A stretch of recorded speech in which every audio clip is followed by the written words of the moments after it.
the email. No, I don't read. I don't follow any of the rules. I don't. There's no rule following for me. Everyone's like worried they're gonna get like written up and shit. Yeah. I'm like, written up? Join the fucking queue.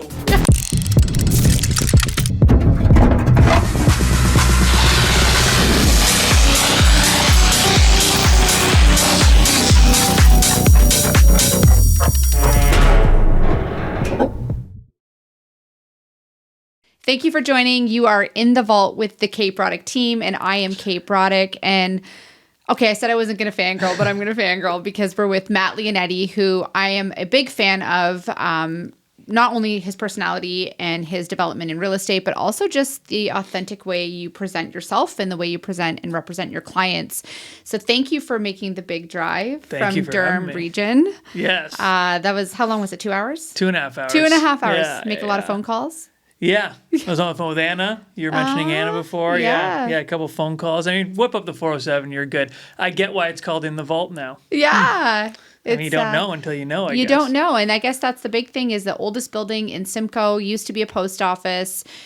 We loved the vault door when I bought the building and we wanted to preserve it. And we thought, what can we do with this space? And so here we are. And I think they did a good job with it. I thought those were egg containers for the longest time. No, you can use egg containers to soundproof. Well, there you go. Well, we have good soundproofing from Carolyn's husband, Mike, who does all this stuff, and he's a voiceover actor. So. Sweet. Well, zoom in here. Thank you, Mike. Yeah. So what we're going to get into today, but before we do, I want to get into your successes in real estate, and what I'm really excited about you is you have paved a different path. And I love highlighting that because I think you are a good role model for new agents coming into the business who think they have to fit the mold of what a real estate agent should be. And I've loved your authenticity watching you over the last few years. I also want to hone in on the things that you wish you wouldn't have spent so much time on, because I think that that's good tips and advice for maybe agents who are stagnant or agents coming into the business. I want to touch on you and Anna, because I think that is just such a dynamic pairing. I also want to touch on slightly Ryan Serhant, because I'm also a big fan and you obviously know him personally. And then just what your goals are in the future of real estate. And then we have a question and a challenge from you from our last guest, which is Ravi Singh. Okay. And Ravi's a great guy. So before we do, why don't you tell us a little bit about yourself? Yeah, so my name is Matt Lionetti. I've been in the business 7 years now. 4 years ago, I was thinking about getting out of the business, and that's when I kind of started all this. And I was, like you said, I was trying to fit in that mold. And it was a mold that was created by the industry as well. Like I would go into the office and they would tell me I had to do these certain things. It was like a one-size-fits-all. And then if I didn't fit in that mold, it was like, okay, well, I guess I should just get out because I can't do it. And then when I was thinking about getting out of the business, back against the wall, I thought, all right, I had these comedy ideas since like the moment I got into the business, and everyone told me, no, you can't do that. You know, you're already young. Don't hinder yourself more, you know, by doing these videos. And I was like, you know, whatever. Like, what's the worst that can happen? I'm thinking about getting out of the business anyways. So I did my first one on a listing. It was a horrible, shitty listing.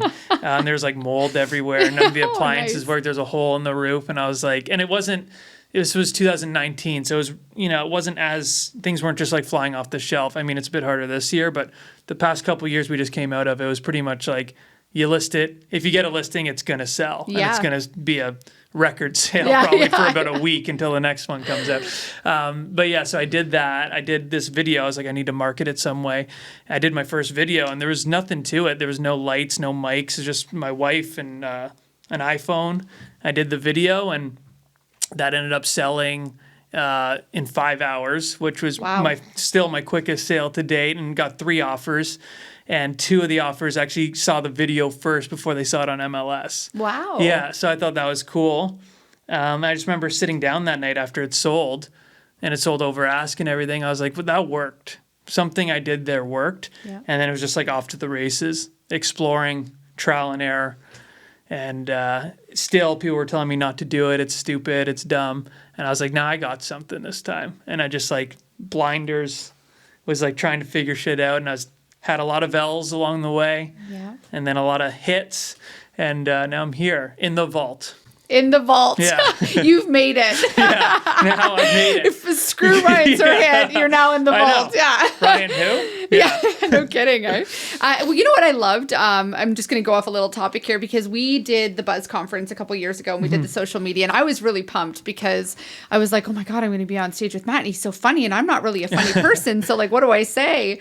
But I watched you on stage and you had our bellies hurting. And it wasn't because you were trying. Yeah. Like that picture of you with your first real estate shot, I have it on my phone because I actually took a picture of it. Okay. And that's not you. No, definitely I don't not even me. know you well enough to know or comment, but I know that's not you from watching you over the last couple years. I know. That was just it. That was like, and that's why I was having no success, is I was just trying to be something I wasn't. Yeah. I was trying to be what I thought people wanted me to be. Yeah. And as soon as I started just like, dressing how I'd like to dress, and that's not to say like, we were on a listing appointment yesterday and like I was in a suit, it's like sometimes it just depends. But I have a lot of like higher end clients who dress like me, like I'm dressed right now. And you almost have to be a bit of a chameleon and like understand, you want to make them comfortable. Yeah. So like I'm not always going to be suited up because whatever, I like looking like I'm going to audition for an AC/DC tribute band sometimes, That's, and t-shirts. Yeah, exactly. I love awesome. my band tees. And and that's a way for like, I'm wearing Willie Nelson today. Got this one at GT Boutique. You heard of it? No. That's Giant Tiger. Oh. And it was too big, so I actually cut it with scissors. You know what? You need to make a fashion trend. Yeah, this is it's awesome. Clothing it fits line. Fits now. So yeah. But a lot of people, like, I've gotten listing appointments, or at least started conversations that led to listing appointments from wearing band tees. It's relatable. Yeah, it's super relatable. You're just a normal guy and not stuffing yourself in a suit just to say that you're a realtor. I know. I think it's fantastic. Thank you. And you're obviously with the agency. Is that's not where you started though? Is it? No. So I started with Keller Williams. Yeah. And I was there for a couple of years. I did like the whole bold thing. You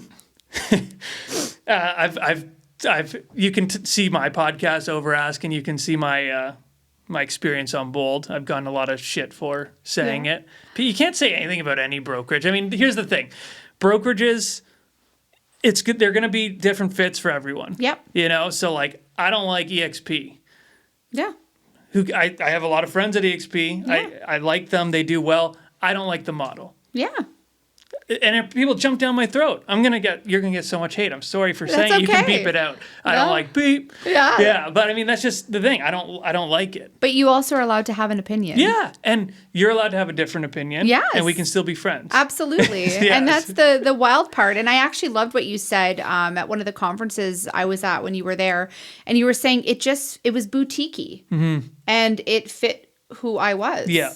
And what's wrong with saying that? Yeah, I went Keller Williams to Century 21, and then from Century 21 I went to the agency, and I was a little nervous with the agency at first because they're boutique and they're luxury. They're known for mainly luxury, and I'm not luxurious. Like I go, to like a steakhouse and order chicken tenders and fries. It's not my. I just cut my giant tie. I bought this for $9, and then I cut it. No, I'm like low key luxury. Some of the things I wear is like, I like to buy nice things, but also kind of look. I don't know what you can say anymore these days. You can say anything you want to say. We can bleep it out. I like to look like. It's like, is that guy homeless or is he not? But it's like high end, So but you're a high end homeless person. Yeah, I don't like having any like. Yeah, no, I have a home. I have a house. But yeah, so I don't like logos. But I was nervous with the agency at first because I was like, I don't know if I'm going to be accepted in this kind of atmosphere, And then I went and I did this this video saying I joined and was welcomed with open arms from the kind of highest people. Like Mauricio reached out, like everyone, and it was so cool. And since then they've been the most supportive, and they just let me do what I need to do for my business. Isn't that kind of funny though? Because your path here is, was I going to be accepted? That was the same mentality you had when you came into the business. Am I going to be accepted if I actually be myself? Yeah. I think when you are your most self, you're most accepted. Yeah. Right? And if people don't want to accept you for who you are, I find that's more of a them problem, right? Exactly. I mean, you're not, I learned that too. Like, you're not going to win them all. You're not going to win everyone over. Not everyone's going to like you. No. So I just doubled down on like, okay, well, if I double down on the content I'm doing, people, the people who like it will like it. Yeah. And the people who don't like it, that's going to make the people who like it even more. Yeah. Because those people don't like it. Yeah, that's right. So, and there's like a lot of stuff. Like, I posted a video last week of like a fake, like one of those guru sales coaches. Yeah. And it was so obviously like a spoof. Yeah. But people still didn't. They're like, you're a loser. You're like, it's just like, I mean, people just want to find something to have a problem with. Of course they do. Yeah. And you know what? It just inherently, it's the problem they have within themselves, right? So yeah. I mean, you got to realize that, because a lot of people, that's why that's the sole reason they don't want to put content out there, is because of what other people will think. You know what? There was a period of time, probably in 2021, 2022, where I actually had anxiety opening up my DMs. Yeah. Because of the hate and just angry. Like, people you don't know, you've never met, you've never had interactions with. And I find the more you just let that go, the less it happens. Yeah. And it's not to say it doesn't, like, sometimes for whatever reason, some days I'll get, 500 nice comments. Yeah. Then there'll be one that's like, you fucking suck. I'm like, damn. And then it just puts me off that day. I'm like, that happens some days just for whatever reason, but like, it shouldn't stop you from doing what you want to do. I'm surprised people would not like you. I get why they don't like me. I'm pretty easy target. Oh, you know what? There's always, I find that when people are being themselves and try to shed light, and by that I mean just encouragement and try to raise the bar in the profession, there's always going to be haters. There's always going to be people who want to see you fail to make themselves feel better. Mm-hmm. And you get those with anybody. I mean, it's unbelievable. Like, I had Ravi here saying the same thing. I'm like, okay, if you don't like Ravi Singh, there's a serious issue. The guy is like the nicest guy, right? So, I mean, we just have to kind of shake it off and surround ourselves with people who just genuinely want to see you succeed. Yeah. Right? Agreed. So, in terms of your successes, and I have a feeling I know what one of them is going to be, and that's why I'm leading this conversation, because I do think that most people think there's a formula that you walk into real estate with. And if you do all of these things, you're going to be a top agent. Mm-hmm. And, it seems like everybody is a top agent on Instagram. Yeah, they are. Or on Everyone Facebook. Is. But there are definitely things that I think we all do that show our values that lead us there. So what would you say if you had to give people 3 things that you've done in your career that really have helped lead to the success that you've had? Because, I mean, 7 years in real estate, mm-hmm. You're doing amazing. And it's not just even transactions. It's look what you've built for yourself. Mm-hmm. Ryan Serhant pairing with the broke agent. You and Anna, I think that's fantastic. Mm-hmm. Your collaboration and just your I guess your presence. That to me is success, right? What would you say would be 3 things that if you had to talk to new or experienced agents that you say, you know what, I can't nail down like a formula, but I can definitely say these 3 things have helped me? Yeah, putting myself out there on social, being vulnerable as well. Yeah. Like, I share a lot of wins, but I also share a lot of losses. Yeah. I think people can really relate with that. Yes. Because I feel like your wins give you credibility, your losses make you human, and I think you need a healthy mix of both. And then just like understanding the importance of maybe social credibility or just putting yourself and having that presence. Like, early on, once I started doing these videos, it clicked. Like, if I can have a presence, that's going to help everything. Yep. And what it's done now is, I'm a keynote speaker. Like, I really, at this point with the podcast, the keynotes, I don't really need to sell real estate if I don't want to. How awesome is that? So, like, it's good. It's good.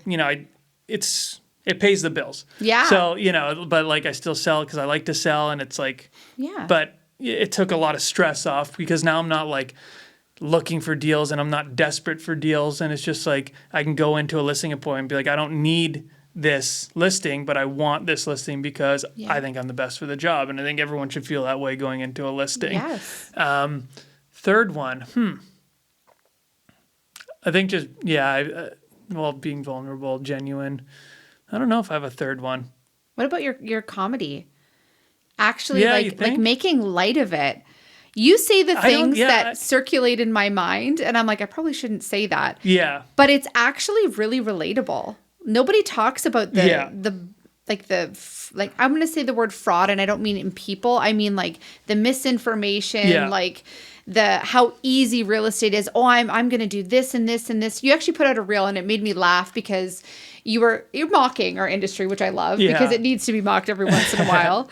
But you were saying in your reel that essentially, there is no like strategy. We all have the same strategy. We all market your property. Yeah. We all put it on social media. We all do flyers before and after the sale. Like, what else are you doing? Yeah. Yeah. Please tell me. Exactly. And people, yeah. I just feel like people need to get off their high horse in this industry. Like, Yes. we're selling houses. We're not saving lives. They make it like they're the fucking, they just perform 7 heart surgeries in a day. It's just like, okay, chill. Let's understand where we are on the totem pole. Like, we're helping people make some moves, but like at the end of the day, we're just normal people. We're not celebrities here. Yeah, I've gotten that a lot, and I've actually shifted since I started. So when I started, and it's been like a gradual shift, I started, and when I did the comedy stuff, I would do more like agent to client humor, Yeah. and that was fine for the time. I wasn't Yeah. doing a lot of deals, and then I started figuring out, and this is fine to have that like trial and error and understand like course. maybe this isn't the best. Then I started thinking like as I started doing a couple more deals, I'm like maybe this isn't the best to like keep making fun of clients.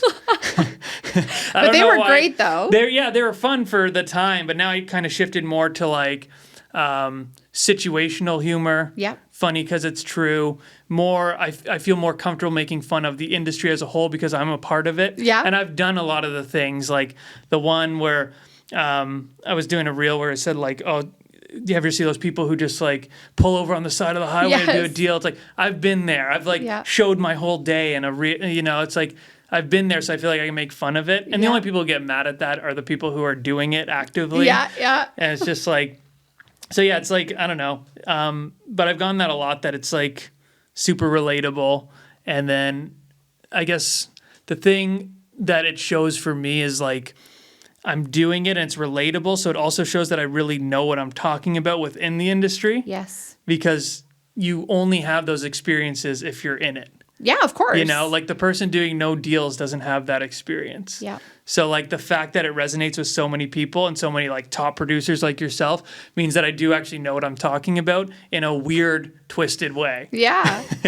Actually, you were making fun of team leaders, and I was dead because you're like in my Gucci this, and I'm looking down, I'm like, I'm wearing Gucci right now. And I was dead because it's true and it's funny. Yeah. And if you can't have a laugh about it, then really, like, what are you here for? Yeah, some people take it so seriously. They're like, oh, well, I worked hard for my shoe. I'm like, okay, dude, jeez. I'm not saying you didn't. I know. It's like, it's fine. But I am saying that you fit in the box of a team leader, and that's okay. It's okay. Yeah, there's nothing wrong I with like that. it. I'm happy for everyone's successes. I heard someone the other day talk about like, oh, do you need like a really nice car in real estate? And this guy drove like an Audi Q3, which is it's fine. I don't know anything about cars. Neither do I. I'm like, what's a Q3? It's like the lowest model SUV of Audi. Okay. Okay, so it's like fine. I know it because I test drove one, and then he was like, "Yeah, you need a nice car because they're gonna do this, and everyone's gonna make think of you in a certain way, and you need to know that you're financially secure and stuff." And I was like, "I drive a fucking Subaru." A, B, the Subaru that I'm driving is more expensive than the Q3. So is it brand or is it money? Like, what are we doing here? Yeah. Like, I don't understand, like, what's with all the smoke and mirrors? Yeah. I know people who do $2 million a year, $3 million a year, and they drive Toyotas. Because does it matter? Does it make you a better agent? I don't think it, and maybe for some people, the really high-end clientele, maybe they do care. Yeah. But, like, to, like, go out on, like, stage and say that to a bunch of new agents who are struggling. Yeah. Like I've had agents come up to me like, I just bought a Mercedes, I can't pay for the payments. I'm like, why? Like, I did like 6 years in a Kia Forte with no rims. Like, it just is what it is. Like, I don't know. I don't think I parked it 5 blocks down the road. But I mean, I got my steps in, and we're not taking clients out. At least I'm not in my car. No, ever. absolutely not. Yeah, that's my me? space. My dog, I got my dog shit in the back. So they don't want to go in there. So it's just like, I don't know. I just feel like they're setting the wrong example. I think there's more things they could focus on, spend their money on, and just be more like, they're so insecure about what they drive that it's actually making them less confident and making them lesser of an agent because they can't get out of their like, oh, I'm not as successful as them because I don't have a nice car. Well, you just started. Yeah, exactly. And I mean, I'm going to spin this the opposite way, but I deal a lot with young families, primarily my own age group. I've got 3 boys, a lot of people with kids. I mean, how would it look if I showed up in a $100,000 car to a $700,000 home in head-to-toe designer? Like, am I relatable? Not really. Yeah. You know what I mean? And most people look at the way I dress and it's like, this was a $30 dress from Shein. Really? Yeah. Wow. I'll hook you up. Okay. Maybe we should go to Giant Tiger, shop at Shein. But I totally agree. Like, if you're going to go luxury, that's fine. Yeah. But you better be all in. You better have those luxury clients over and over and over again, because I don't know why you would, not want to be, we have luxury clients, but we also, I just sold a $600,000 condo. Yeah. I don't know why you'd want to just like shun yourself out of all that other stuff. And does it make you better? Yeah. No, I mean, I think it makes you better if you have a wide variety Absolutely. of, you kind of understand every type of buyer, and I think that makes you better. Yeah, I agree. And I think it's the problem, I think, with our industry, and I think you're getting at it, is it's a lot of smoke and mirrors, like you said. I mean, why not just be a great agent who loves relationships, who raises the bar in the industry, and who really cares what you drive? Yeah. Maybe just make sure it's washed. Yeah, so you it's don't washed, and it's like, I mean, I will say, and I've been given Subaru ads on almost every podcast. Subaru Forester, that shit in the snow.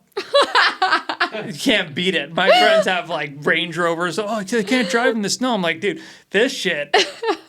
It's awesome. Wipes the floor with a Range Rover in the snow. Oh so if Subaru wants to cut that, clip it out, we can talk about some. Then he doesn't have to sell as much real estate if, Exactly. if you get an endorsement. Subaru endorsement as well. But yeah, it's really good. It's really nice. So if you're thinking of a decent car, good in the snow, Subaru's your car. Oh my God. So then a lot of what I'm hearing from your successes is really to show up as yourself, to be vulnerable. That you actually talked about that at the Buzz conference. Was that was that this winter? I remember I was wearing the green dress. That's how I categorize events in time. And you went up there on stage and you were talking about being vulnerable. Because that's something that comes naturally to you? Yeah, I guess. Like, I mean, I just don't see the point in trying to hide things. Yeah. Like, because I found out that, like, I had a lot of anxiety and stuff, especially with flying as I started doing more keynotes. I had a lot of anxiety around flying to the point where, like, I had panic attacks and stuff like that. Yeah, and, like, when I was in Inman in New York, I talked about that on stage. Like, I was getting pulled in so many different directions that day because I needed to do, like, some press thing and some photo shoot and some videos that I had, like, there's pictures of me, like, we need this, and I'm actively having a panic attack in the pictures. And it's just like, I think people, like, they see me online and they think, oh, he's cool, he's got no care in the world, like, he's just a funny guy. But, like, I do, and everyone does. Yeah. And then you can just relate, that's how you kind of, like, build relationships. Absolutely. And it probably also allows new realtors coming into the business realize that, this isn't easy. No. Yeah. And you're allowed to have moments of weakness. Yeah. And you're allowed to, like, fail. Yeah. And, things like that. And, like, since now I travel all the time. Yeah. And I've talked to, like, I've never been to a therapist or anything, but, like, I've talked to therapists who I, like, know, and they're like, oh, you went to a therapist and they, like, they gave you some medicine. I'm like, no. Like, they're like, what? What do you mean? I was like, no, I just, like, it's like a mind over matter thing for me. And I was like, I don't know. I just, like, have these routines in my head now. It's like, you can get through things yourself. Yeah. And by, like, you don't always have to go to, I mean, it's good. I mean, I've heard therapy is really good, but they're really impressed that, like, I can just do all this now and I didn't actually do anything to solve it. I was just like. A lot of mindset work. Yeah, I'm big on mindset. I'm big on law of attraction. Yeah, very good. So I journal every night, and I Yeah, so a lot of the things, like I remember 6 months before ever speaking at Inman, it's like our biggest conference pretty much. I was like, yeah, I'm going to speak at Inman. I'm going to speak at Inman. And they're like, oh, are you going to Inman? I'm like, yeah, I'm speaking. And they did not know who I was. And I remember maybe 3 weeks before the conference, Laura Monroe reached out, who I love, and was like, hey, Matt, we need to get you to Inman. And I was like, sick. And I did like a main stage spot there, and I spoke at the next 3 after that. Amazing. I've journaled that I'd work with Ryan Serhant way back in like he's the reason I got into the industry. Wow. Yeah. Okay, why don't we actually go into that, and we'll talk about what you wouldn't do after, because I think that's a lot of people want to know. Like, you've been in the business for 7 years. That is such an amazing feat. How did that happen? Don't tell me 100 fan letters. Yeah. I have a restraining order. You filed a restraining. No.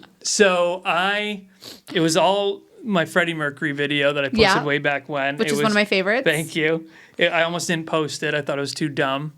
And I sat on it for like a week or two. And then I just remember one day I was like, I have it. I paid for it. I didn't have a lot of money at the time. I was like, I better just like do it. So I remember just like sitting on my couch in my office and was like, okay, here we go. And I posted it. And I was so scared I didn't even want to open Instagram again. Yeah. Because I thought people were just going to just be so upset with this.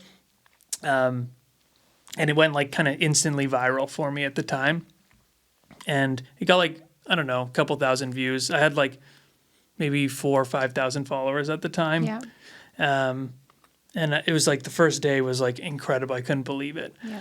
And then I woke up the next morning and I went on Facebook and I cross-posted it to Facebook and I saw like a message and like a comment on the video and said, love this. And it was Ryan Serhant and had like the check. I was like, oh, what? And then I clicked and it was like actually him. And then his team wrote like an article on it like a couple days later. And he called me a couple months later and he's like, hey, I love your content. He storied some of my stuff. Like, this is what you need to be doing. I had signed up for that first course of his. Yeah. So I was in the Serhant kind of community. And I posted it in there and that's where he saw it for the first time. I was like, let's shoot my shot. Who knows? And he saw it and he did all that. And then it was just like an ongoing relationship. Like I've like a great testimonial from him for Keynote now. Amazing. And just things like that. And we just kind of like built his team actually. And you can see it. Jason Puma, we had Jason Puma on our podcast. Yeah. He was like a big member of his team. And he told me, which I was really like stoked about. He was like, when we started seeing your content, like we show it all around our office, like your content. I was like, that's cool. And he was like, yeah, when I started like really following you and seeing you, he was like, this is our competition. And I was like, that's crazy to think because he sells billions of dollars. But I mean, I'm assuming from like a content perspective, like this is kind of. So I thought that was really cool. And like I've seen him since. And how amazing. Yeah, my first keynote ever was with him in Boston. Yeah. I spoke right before him. And because I spoke right before him, I was the only one that he watched because he was waiting to go on stage. And it was the most I've never spoken in front of anyone. And it was at a Real Move conference in Boston. And I'm just like speaking and just looking at him. Yeah. I'm just like, oh my God. And then, it's just been like gradual. I mean, we're not like best friends or anything, but it's just like cool to have those experiences with them, you know? But you have someone who thinks you're awesome. Yeah. Why else would he reach out? Yeah. Right? And what a great, I think it's a testimony to, once again, you just giving it your all and saying, you know what, I could walk away from this career or I could do it my way. Yeah. I think it's amazing. That was kind of another turning point. So that Freddie video came maybe 6-7 months into me doing content. Yeah. And up until that point, some people were liking it. A lot of people were hating it. And then a lot of people were like, I don't know if I should engage with this. Like, is this professional? Yeah. I don't know. And then when he started doing that and he like said, love it. And he shared it on his page, it was almost like he broke down a barrier. Yeah. And agents were like, oh, it's okay. It's okay to engage with this guy. And he kind of really, I mean, I never told him that, but it kind of really, you. really like took me to another level in terms of like people reaching out and following and commenting. It's validating. Yeah. Hugely validating. But you know what the funny thing is the people who loved your content, they had no fear. The people who hated your content were full of fear. Because when you see something that is different and shining, you either have one of two reactions. You're proud and encouraging, or you throw hate and shade because you're fearful of what you could be. And I honestly think that you have paved such a wonderful path for those people who are not the traditional realtors, who maybe have a different idea of how to do business. And that's not to say that, you know, the traditional realtor is bad. And I'm not trying to say that at all. If that's who you are and, you know, you have a way of doing business, all the power to you. Yeah. But if you don't, you shouldn't be shoved in that box. No, and I didn't. And I tried. It wasn't like I wasn't one of those people who door knocked for 2 weeks and said it didn't work. I door knocked for a year. Wow. Like I cold called for 2 years. Wow. And I would cold call some days I remember for 6 hours. Like that's all I would do that day. And I got no success. And the only success I would ever really have traditionally was open houses. Yeah. And I found out later it was because I don't like feeling intrusive. Yeah. And like I'm bothering someone. Yeah. So when someone comes to me, I'm way more myself. Yeah. So that's what I felt about social media. Yeah. And I think that's why it kind of connected so much. But I know a lot of people crush it traditionally with cold calling, door knocking still. I mean, it still works, 100%. I'm just giving a different perspective. This is what works for me. I've never told anyone, this is what you need to do. Yeah. This is what works for me. Take from it what you will. Yeah. You know, take little, and that's another thing. Like, don't try and mimic me. Don't try and mimic you. No. You know, don't try and mimic anyone. Take bits and pieces that you like and bring it into your personality. And then that's how you're going to kind of like 1,000%. break out of your shell. And I can relate to what you said about being intrusive. I've never door knocked. I've never cold called. I built my business on open houses because I felt comfortable when people walked through and I felt like I could engage with them a little bit more one-on-one. Yep. I'm actually hugely introverted. I don't like big crowds. So the idea of walking to someone and opening, like knocking on their door and them opening it up, like absolutely not. Yeah, it's horrifying. Yeah, like scary. Especially me. I mean, you saw the first picture of me. That's how I looked. So I'm knocking. There's no chance in hell they're going to want anything to do with it, me. And I'm just like, hey. And I didn't know my scripts because I was like half and half back then. I was like, no, I don't need scripts. But then I would like, I don't know. So I'd go up to the door and I'd freeze like every time. I'd be so nervous. And a lot of times I would just like door knock. It got to the point where I would like, I'd be in the office and I'd leave the office and I'd say I'm going door knocking. Yeah. This is near the end of my door knocking journey. And I'd knock on like 3 doors and I would be praying. My heart would be beating that they wouldn't answer, which is a horrible way if that's your sole, you know, lead generation tactic. And I'm just like, I remember like I would knock on like 3 or 4 doors and then I would just take pictures of myself walking down the street, like 15 of them, and I would post them throughout the day. Yeah. Like, so people would think I was door knocking for 6 hours, but I did 3 or 4 doors. I went to Tim Hortons, and I just, like, went home. Went for a long soul-searching walk. Yeah, I was like, I've been door knocking. I remember I literally would post one at, like, 10 a.m., then I'd post, like, the last one at, like, 6:30 p.m., just so people, I would think, I was like, this guy's been door knocking all day. Didn't do anything for my business. You didn't get any leads? Nothing. No, nothing. 0. Dead silence. Yeah. I think I lost followers. Yeah. I think you need to bring back that photo just for me and tag me in it. Because honestly, I have to say, I wish everyone could have been in that audience. And I wasn't laughing at you. It was your reaction. You were. I was laughing at me. It was your reaction to yourself.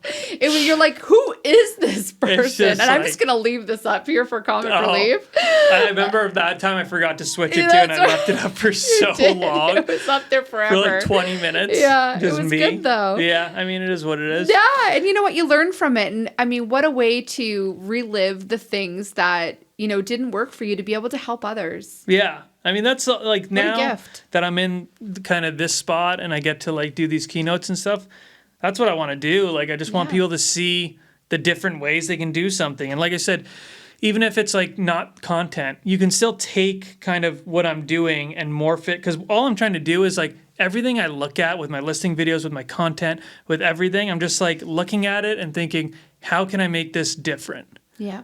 And like you can take that anywhere, you know, like cold calling, client events, open houses. How can you make that a different experience? People are going to open houses. They're going to 5 in a day. Yeah. How can you make yours stand out? Yeah. That's what all I'm looking at always for listing videos and stuff like that, because the listing videos are just a way to get people to something else. Yeah. So like it doesn't show a bunch of the house or anything, but it grabs your attention. You see the address, you see parts of the house, and then I direct them to the professional photos or the professional video and stuff like that. And it just starts conversation. It does, and it gets it noticed. Yeah. I mean, you're representing your clients, in my mind, in the best light. Absolutely. You're driving traffic. And I think so. And you know, the last one, I did a Tony Hawk one where I redid the Tony Hawk Pro Skater 2, like choose your character. Yeah. I did a bunch of different like stager, home inspector, top producer. Yeah, and it was my videographer really, it was really well done on his end as well. And it was really nostalgic because I knew in the building, it was a lot of first time buyers, a lot of people my age. Yeah. And I wanted to pick up on that nostalgia, like something that was like, you know, it reminds them of an easier time or like, you know, something like that. And it even had like Superman playing by Goldfinger. Oh my God, it's like the song. so good. And there's 6 units in that building, and a lot of them were bigger. A lot of them were not selling, sitting 60 days, 70 days. We sold in 6 days over ask. We had 43 showings and 4 offers. Amazing. Someone came out same day as us, had 13 showings and no offers. Wow. So you're doing your job. Yeah, and people can say like, oh, I get it still. Like, you know, it's not about you. The video's not about you. And it kind of is. Yeah. I mean, it's about the property, but like it can be about both. Yeah. Because now I'm leveraging myself in these videos for more listings. That's right. But I'm also getting, you know, that video got 60,000 views. How can you say it's not about you when you're the one driving the traffic, which is what your seller hired you to do to get the house noticed? Yeah. It's amazing. You got to utilize whatever you can to sell the house. And it's not like I'm just doing these behind my client's back. A lot of the times now they're hiring me for these videos. Yeah. They want their property for that. So like, it's not just like, oh yeah, I did this, surprise. Like I asked them, like, and some people don't really want anything very unconventional, and that's fine too. I'll still find different ways. But then like, I mean, I just try and like do whatever. I try and tell a story, make people feel something. And for that one, it was nostalgia. Yeah. And that's a lot of the comments that I got was like, it was very nostalgic for them and just made them. And actually, I think the buyer who bought it, he called me. I couldn't really understand what he was trying to say, but I think he's going to redo the video. Oh. In a different, Oh, good for him. Which is cool. And he's like, cool. I was like, yeah, go for it. And that's the other thing, like, go for it, redo it. Just give, like, I hate when people don't give credit. Oh my God. Drives me nuts. People, word for word, have ripped off my videos and they don't tag me. I'm like, oh, whatever. and then in the comments, they'll be like, this is so, how'd you think of this? They'll be like, oh, you know, we just got a great marketing team. I'm like, the fuck? You mean my Instagram page? The hell? So I was just like, I don't know. The AI their face over you. Yeah, I know. Seriously. Yeah, but I mean, there comes a time where like people are hiring you for you. Yeah. They're hiring me for me. Like like you said, we're all doing the same thing. Those agents who are going in to listing presentations and a lot of it, because like they're very scripted, a lot of people, and I've been taught those scripts and, you know, oh, how are you going to market our property? Oh, we're going to put your property on 80 sites. If you say that and I go in next, you're fucked. Yeah. You're just fucked. You're not going to win. No. You'll never beat me over that. Yeah. But, you know, and I'm not saying like I win but if you go in with that, you're not winning. And I'm sure you're not winning against you either. Yeah. Like there's more to it. And it's just like yourself. I was just watching the Freddie Mercury auction on Sotheby's. Did you see any of that? No. He sold like it was the lyrics that he wrote Bohemian Rhapsody on, like the actual first time he wrote Bohemian Rhapsody, and it sold for like 1.1 million. Wow. And it's about I could write down those lyrics and they're worthless. Yes. But it's about him. Yeah. They don't actually care that anything else. It could look, you could buy a Van Gogh painting and, I could scan it or whatever they do to make like a print of it and it's worthless. Yeah. But because Van Gogh actually touched his hand on the canvas is why it's worth so much. That's right, because it was the original. Because the original, and it's him. He built that presence for himself. He built that audience and that following. Yeah. And that's why it's so, and not to compare ourselves to Freddie Mercury and Van Gogh. That's worse than fucking doing the doctor thing. But I'm just saying, like, there comes a point where it is a little bit about you. Like, people are hiring you for you. Yeah, they are. And they want what you have. Yeah. There's a reason for that. Yeah. And I think you've done a brilliant job. And I mean, I think you've kind of touched on this a little bit, but you've been yourself, you've stuck to your values, you've stuck to who you are, you've been authentic. And I really do believe that that's why you've been successful, because you have something different to offer and you've catered to an audience who's, in my opinion, craved that. What would you say that you wish you didn't spend a lot of time on those early days where you were door knocking and cold calling and not being you? I mean, I don't really know. I try not to regret anything because I feel like it all brought me to here. Yeah, of course. I just wish I was a bit more myself right from the get-go. Yeah. Because I feel like I have a lot to offer as a person. Yeah. And I think a lot of us do in our own way. And when you kind of get rid of that part, it's like, electronic music compared to like a Tom Petty song. Yeah. There's a feel in the Tom Petty song. Yeah. And there's something that's like real about that. Yeah. And when you get rid of the realness and the human element, you're just stuck with like a robot and AI and stuff like that. And in a world today where everything is going that direction, I think people are really craving that human experience. Yeah, they are. And I just wish I was a little bit more myself, because I think I would have been, even without the content, been more successsill early on, even door knocking and cold calling. Yeah. If I was just not trying to be, I mean, I remember I would cold call and I'd be like, hey, this is Matt Lionetti, and it's like, what the fuck just happened there? It's like someone took over my body. I'd be like, yeah, when are the chicken nuggets? Right, hello? Hi, this is Matt Lionetti, and I'm with Keller Williams, and I want to sell your house for top dollar, and I'll sell for top dollar right now. How's that? How's that sound? I'll come tomorrow. I'm like, why do I sound like this? But like, if I was just like, yo, what's up? I don't know. Like, maybe things would have been different early on, but at the same time, if things were different early on, I wouldn't be on the journey that I'm on now. Maybe you didn't have so much self-realization and gave it your all. Because, I mean, you took a big chance. I took a big chance. I mean, I was like months away from going back to my job at Sunglass Hut. Yeah. And that's like, and I was like, And now you're dressed in GT boutique. Look at me now.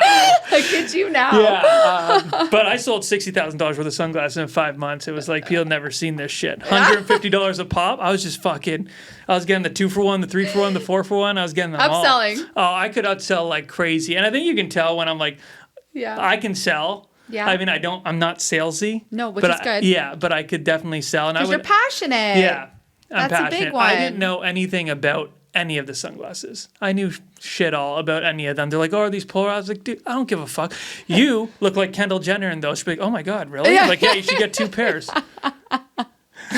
That's all That's it. You need to make someone feel something. Yeah, you do. They don't, at the end of the day, the facts, well, Surin always says, stories sell, facts tell.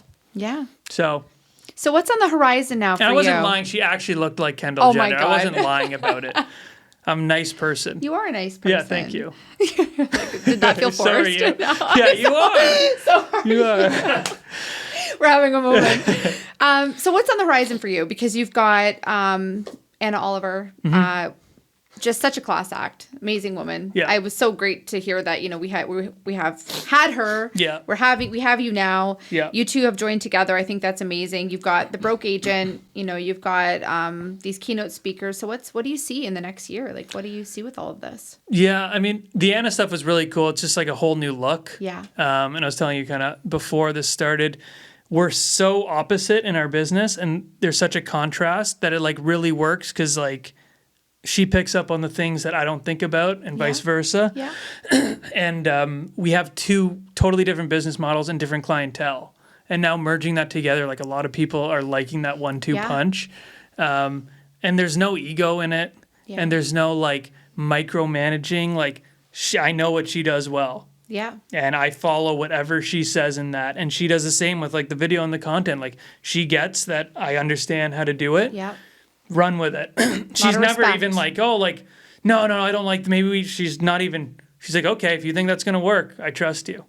There's a lot of respect there. Especially from someone like Anna, who is a monster boss, like so an incredible agent for over 20 years. Yeah. To just be like, and I've been on teams before where the team lead would, I've seen it too, like they'll hire all these people and then they micromanage everyone. So you're not getting the best out of that person for the position you're hiring them for. So Anna is so good at that. She's just, sometimes she won't even, like I said, she won't even really get where I'm going, but she's like, I trust you, let's do it. That's what you need in partnership, though. That's 100%. I'm the same way with her and everything. And it's just like, and she's the best. And she's like, we talk all the time. And it's just like, it was good works. chemistry. It just worked. That's amazing. And then what about the broke agent? What do you see with that? Broke Agent. So we have Broke Agent Media, which I'm like a creator for and all that stuff. And we're doing our first conference next week in Naples. So I'm going down there to speak. And we want that to be the Barstool Sports of real estate. Amazing. So edutainment. There's a lot of like straight like education stuff and news, kind of like Inman, the real deal. But we want to bring that like humor side to it as well. And, content that's more digestible. Sometimes those articles are hard to read. Yeah. We want to bring more bite-sized content, things like that. Because we none of us have attention spans. No, exactly. Exactly. And no, that's been an amazing partnership. I mean, I met him through social media on Instagram. I sent him doing your thing. Yeah, sent him a couple videos early on. And when I did the content, like there wasn't a lot of people doing this. I'm not saying I was the first person to do like funny content, but it was slim pickings back then. It was. Now a lot of people are doing it, but when I sent it to him, it was like he was blown away that someone else was like doing what he was doing. Yeah.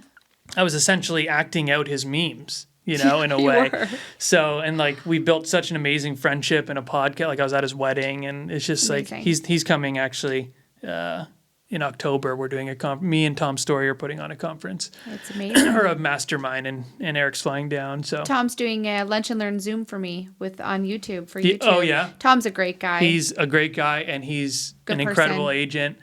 Yeah, and he's just he crushes YouTube. Yeah, he does. He really gets it. That's why I'm like, Tom, I need you to dial into my team and help us out here, which is great for collaboration, right? I mean, we should all be sharing, right? Yeah. I mean, there's no, like I said, it's down to the individual too. Yeah. Sometimes we can be saying the exact same thing, but someone gravitates towards someone more. That's right. And that's fine. Like, There's nothing wrong with that. No. So I'm leading into my question because that's where we're headed here. So Ravi has a question and a challenge for you. Okay. And so Ravi's question is, you've had the success, you've done the transactions, you've built a business outside of just, your real estate. Mm-hmm. What now? What now? Oh, wow. I like long-winded answers, so here we go. And I've always felt that growing up, I just felt I was different. And this is not, I'm not a cocky person at all. Yeah. But I always felt different. Like, if there's odds of 1,000,000 to 1, why can't I be the one? Yeah. And I felt that way my whole life, and I was horrible in school, and all my teachers told me I was going to amount to nothing. And like, they would literally tell me, my then girlfriend, now wife, we're high school sweethearts. She was like an honor roll student, prefect, and they would actually take her aside and be like, why are you with Matt? Matt's a horrible. I was like, I got fucking charisma. That's what I got. I was skateboarding in the halls and shit, but I always felt like there was something different. And like, if you can't do something, I just feel like I have never golfed, and I wholeheartedly with my entire being feel like if I started to golf right now, I could be professional in 20 years. Yeah. Why can't you? And everyone's like, you're a fucking moron. Yeah. I'm like, no. Like, I feel like, I don't know. I don't know what it is. And it's not from like a cocky place at all. I just feel like I don't know. I feel even in bad things, like I'm a hypochondriac. So like if there's like 1,000,000 to 1, I also think I'm the one, you know? So like when I Google something, it's like, oh, you got a headache? Oh, well, see ya. You're dying. Yeah, see you later. I'm like, oh, fuck, I'm that one. Yeah. But I believe, you know, and I'm making steps toward it because I haven't really even gotten started in my mind. Yeah. I think I'm going to be one of the most influential. Like I think I'm going to be close to Sirhan level. Good. I believe I'm going to be like a very influential person in the space. That's at least what I want to be. That's what I'm striving to be. And I just want to help. Like I just want to help, and I want to shake up what you think the normal agent should be, or the generic agent. And I just want people to look at me and think like, you know, at the end of it all, like he's a nice dude. Yeah. He's a good guy. He's trying to help. He's having some fun. Yeah. And that's it. I didn't take myself too serious. Yeah. Coming on podcast, driving 2.5 hours. 2.5 hours just for you. I wouldn't do this for. There's been some people I've turned down, but not the vault. I was like, the vault? Yeah. I was like, Ryan Saran, I gotta go. Yeah. But I just want to. I just want to have that presence. I want to build the following and the brand. Because I think that's where, for me at least, everything kind of lies, is within the brand and myself. And I think there's so much more we can do. Like Eric and I are talking about how to start taking steps kind of outside of the real estate industry. Yeah. And I'm having fun. I think you're making a remarkable legacy. Thank you. I really do. And I'm so proud of you. I'm proud of people who actually have a vision and they follow it. And good for you. And it's inspiring to others, right? Thank you. So now I have a challenge since you have all this fun. Okay. And you have all this time to do the fun things. Yeah. So Ravi's challenge, Ravi's big on acts of kindness. Okay. And his challenge to you is to look at one of the newer agents in your office who may be struggling and go up to them. Fire them? Okay. Okay. No. Okay. Offer them an hour of your time. Okay. Ask them why they're struggling and how you can be of assistance with your success to help them. I like that. So that's the challenge for you. So now I need a question and a challenge for our next guest, which Ravi didn't know it was you. Nobody knows the next person. So what would you like to ask the next guest on this is In the Vault? Hard. Oh, come on. You didn't read the email. No, I don't read. I don't follow any of the rules. I don't. There's no rule following for me. Everyone's like worried they're gonna get like written up and shit. But I'm like, written up? Join the fucking queue. Yeah. I mean, people have been writing me up for years. You think that's gonna scare me? No. The hell? Okay. Off the cuff. Okay, off the cuff then. Okay. And then I need to do what? A challenge. A challenge. Okay, I'll do the challenge first. Is that okay? Yeah, of course. You don't follow the rules. I don't follow the rules. Yeah, I'm a rule breaker. They call me the rebel of real estate. I'm like the Gene Simmons. I'm buying time, if you can't tell. Yeah. I'm the Gene Simmons of real estate. I have a long tongue. I don't. It's average size tongue. I'm actually an average size human, 5'9". Everyone says that's short, but 5'9" and up is actually tall. I do normally wear 2-inch boots. That brings me up to 5'11", with a high-waisted rise jean, which is a Wrangler. And it makes my torso a little smaller, my leg a little longer, which then probably puts me in around 6'1". You know, it's a little deceiving. What's one thing? Hold on. We can cut some of this too. Not the Wrangler thing, just this dead silence that I'm about to create. Or we can keep it. I think we're going to keep it. Okay.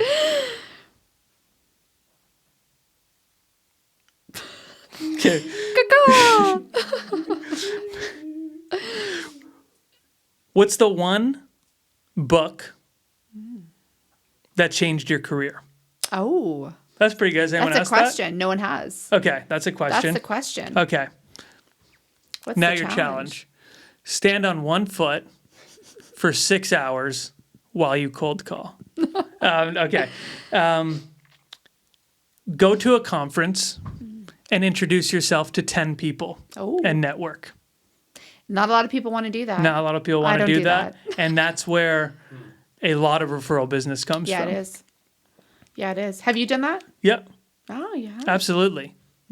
100%. I want to meet as many people as I can. That's good. Yeah, and just like intro, like, I mean, yeah, I've at Inman especially, but like Buzz, Yeah. that's a great one. Just Yeah. like, and you're with other people, so it doesn't have to be awkward. Don't be like a weirdo and just be like, hi, I'm like, don't like be with someone who knows someone and introduce yourself, you know? Or go give a compliment. Yeah. Seek out, some agents who are maybe a little bit more influential in the industry and go up to them and pay them a compliment and pay them respect. Compliments are the best. I don't do it enough. And I'll see something like someone's wearing. And in today's day and age, if I see like, I'm very into fashion. People don't know this. That's why I don't hem, I cut. But like my wife and I shop all the time. And she's got like awesome style. And I like pick things for her sometimes. But like we'll see an outfit on like a guy or a girl. And I'll be like, oh, that's a sick outfit. But like I never say anything. Never to the guy because he'll probably like try and fight me. And the girl will think I'm a creep. So I just keep it to myself. But I think that's actually a very good thing to do. And it can absolutely make someone stay. Yeah, it makes someone stay and get yourself noticed and also fulfill your challenge. Yeah, absolutely. And on those more notable people too, don't go up and be like, hey, can I have a picture? It's weird. Like it's okay. But like maybe have a conversation first. And then ask for the picture. And then ask for the picture. Yeah. The picture's fine. Like, that's awesome. I love taking pictures with, like, anyone who would ever want a picture with me. My wife thinks it's the craziest thing ever. Sometimes I'll get, like, notice in the mall or something. Yeah. And she'll be like, they wanted a picture with you? I was like, yeah. I mean, she's like, that's so fucking weird. And, like, compliment them. Have a conversation. Like, how was your day? Oh, I loved that video you did. Yeah. Like have something a little bit more substantial. Yeah, and then you're like you're more in their memory than someone else. Well, it's been good. It has been good. My face hurts. Oh, good. I love it when I get good belly laugh. But honestly, you're just an amazing human. You're an amazing agent. You're an amazing content creator. I truly wish you the most success. I love sharing your stuff. That's why I tag you in it. Yes. I'm like fangirling over here. Look at his stuff. Thank you. Thank you for making the huge drive here. I do appreciate that. And if anyone wants to find you, because you have a lot of fake accounts too, so make sure you take note of on the Instagram. Where would they find you? Yeah, Matt.Lionetti, Lionetti. Funny story, back in the day, people used to think my last name was 3 people. Or 2 people. So I remember we'd go to the movies with my friends and they'd be like, who's coming? They'd be like, oh, Josh, John, and Matt Lionetti. And they're like, oh, we need to take out the seats in the van because I thought it was Matt, Lee, and Eddie. So, but it's Lion. It's Lionetti, but it's Lionetti. You can find me on Instagram. I'm pretty good with DMs. Yeah. If you message me, I'd love to hear from everyone, get some follows, and meet you at the next conference. Yeah, big fans. And thank you for joining us again. And we will see you next month with In the Vault. And thank you so much for coming. Thank you for having me.